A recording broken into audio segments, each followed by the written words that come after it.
Hello students, एडुबिला point channel में आपका स्वागत है। आज हम करने जा रहे हैं कक्षा 8 के विज्ञान विषय की वर्कशीट नंबर 2 और डेट है 13 जुलाई 2021। तो बच्चों, आज की वर्कशीट में हम कक्षा 8 का विज्ञान पढ़ेंगे और विज्ञान में भी टॉपिक है प्रजनन। तो चलिए प्रजनन पढ़ते हैं। प्रजनन को अंग्रेजी में रिप्रोडक्शन कहते हैं और यह सभी जीवों के लिए आवश्यक होता है। अगर प्रजनन नहीं होगा तो सृष्टि आगे नहीं बढ़ेगी और यह धरती जीव शून्य हो जाएगी। तो लेट्स स्टार्ट। और हाँ, अगर आपने हमारे चैनल को सब्सक्राइब नहीं किया है तो सबसे पहले चैनल को सब्सक्राइब कर लीजिए, उसके बाद बेल आइकन का बटन भी दबा दीजिए ताकि सारे वीडियो के नोटिफिकेशंस आप तक पहुंचती रहें और आपको इसका लाभ मिलता रहे। नमस्कार बच्चों, क्या आपको सजीवों की विशेषताएं याद हैं जो उन्हें निर्जीव चीजों से अलग बनाती हैं? हम जानते हैं कि दुनिया में दो तरह की चीजें मिलती हैं, एक है सजीव और दूसरी है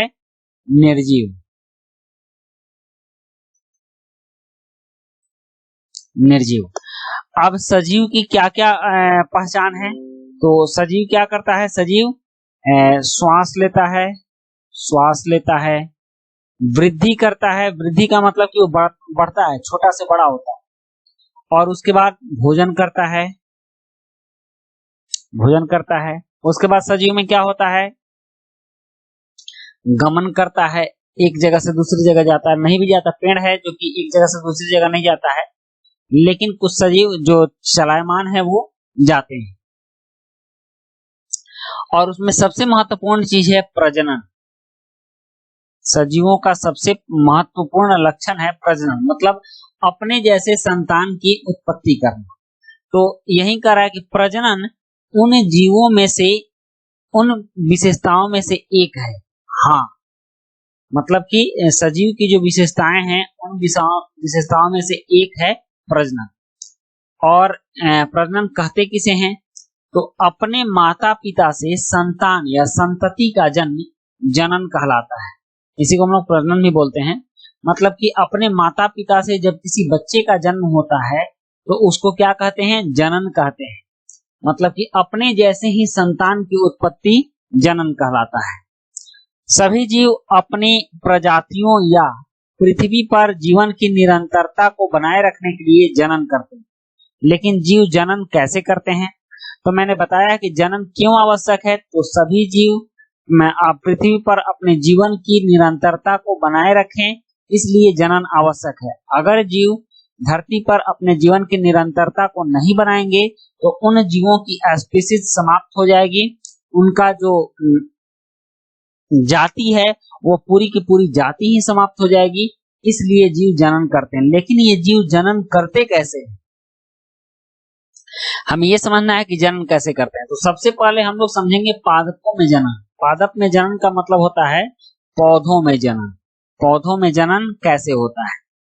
तो अधिकांश पादपों में जनन बीजों द्वारा होता है, बीज के द्वारा होता है। जैसे आपने आम का बीज देखा है, आम का बीज, अमरूद का बीज देखा है, उसके बाद सेव का बीज देखा है, नारंगी का बीज देखा है, नींबू का बीज देखा है। तो इस तरह से बहुत सारे पौधों का जनन बीजों के द्वारा होता है। तो जिन पौधों का जनन बीजों के द्वारा होता है उन्हें लैंगिक जनन कहते हैं। समझ में आ गया कि जिन पौधों का पादपों में जिन पौधों का जनन बीजों के द्वारा होता है उस प्रकार के जनन को लैंगिक जनन बोलते हैं। और कुछ पादप अपने विभिन्न कायिक अंगों, जैसे तना, कायिक अंगों मतलब काया से कायिक बना है। काया का मतलब होता है शरीर, काया का मतलब शरीर होता है। तो इस शारीरिक अंगों से, कायिक अंग का मतलब हुआ कि शारीरिक अंगों जैसे तना, शाखा और पत्तियों की मदद से प्रजनन करते हैं।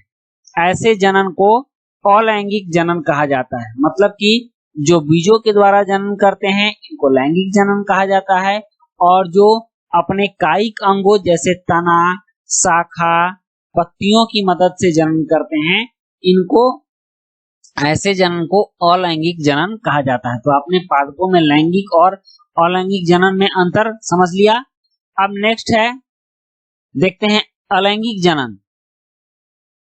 तो अलैंगिक जनन में आप देख लीजिए, यहाँ कुछ फूल के क्या हैं, फूल की डालियां हैं, उनको गमलों में लगाया गया और वो उसमें पौधों को जन्म दी, पत्तों को जन्म दी, जिससे कि नया पौधा बनकर तैयार हो गया और उसमें फिर फूल भी खिलने लगा।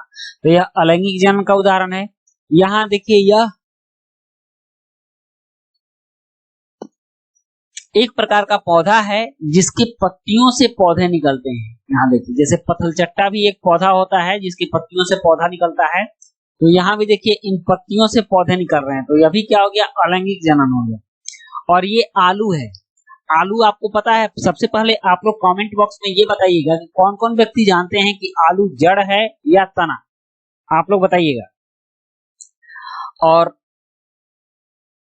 हाँ, पहले से कौन जानते हैं, मैं तो बता ही दूंगा। तो आप ये जान लीजिए कि आलू का जो ये आप पूरा शरीर देख रहे हैं, ये जड़ नहीं है, इसको तना बोलते हैं। आलू का कौन सा भाग हम लोग खाते हैं, तो आलू का तना वाला भाग हम लोग खाते हैं।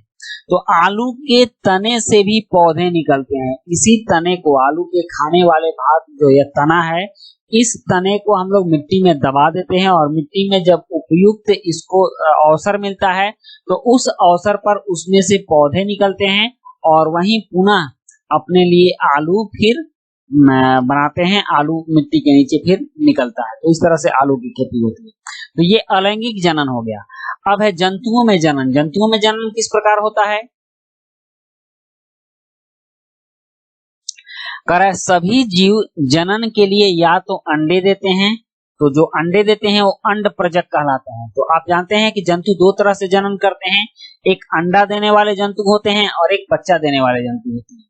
तो सभी जीव जनन के लिए या तो अंडे देते हैं या शिशु को जन्म देते हैं। तो जो शिशु को जन्म देते हैं उनको जरायुज बोलते हैं और जो अंडे से उत्पन्न होते हैं, अंडा देते हैं, उनको अंड प्रजक बोलते हैं। तो जीवों में भी दो तरह की बातें हो गई, एक अंडे से जन्म देने वाले और एक शिशु से जन्म देने वाले। अंडे से जन्म देने वाले को अंड प्रजक बोलते हैं और शिशु से जन्म देने वाले को जरायुज बोलते हैं। तो ये देखिए, ये बंदर का फोटो दिया गया है। तो बंदर का फोटो यह शिशु को जन्म देता है, इसलिए यह क्या हो गया, जरायुज हो गया। यहाँ एक महिला का फोटो है, औरत का। तो औरत शिशु को जन्म देती है या अंडा नहीं देती है, इसलिए औरत भी जरायुज हो गई। और यहाँ बत्तख है और बत्तख के पीछे इसके दो बच्चे हैं। तो बत्तख अंडे देती है, तो अंडे देती है, तो ये क्या हो गया, ये अंड प्रजक हो गया। अंड प्रजक मतलब अंडा से प्रजनन करने वाला। तो इस तरह से हमने जनन समझ लिया। अब स्वयं को जांचिए। कुछ प्रश्न है, जैसे अंडे देने वाले कुछ जंतुओं के नाम लिखिए। तो आप यहाँ लिख सकते हैं, अंडे देने वाला सबसे जो पॉपुलर जंतु होती है वो होती है मुर्गी, अंडे देती है। कोयल अंडे देती है। फिर से जितने भी पक्षी हैं, सारी पक्षियां अंडे देती हैं। बत्तख, आप बत्तख लिख सकते हैं, ये सभी अंडे देने वाले हैं। उसके बाद शिशु को जन्म देने वाले लिखिए। तो आप एक बंदर का फोटो तो देख ही रहे हैं, बंदर, गाय,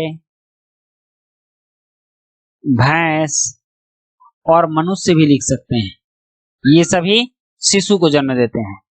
अब प्रश्न 3 है कि जनन किसे कहते हैं और यह क्यों आवश्यक है। तो प्रश्न 3 का उत्तर ऊपर एक लाइन में दिया हुआ है, आप इसको ध्यान से देखिए। यहां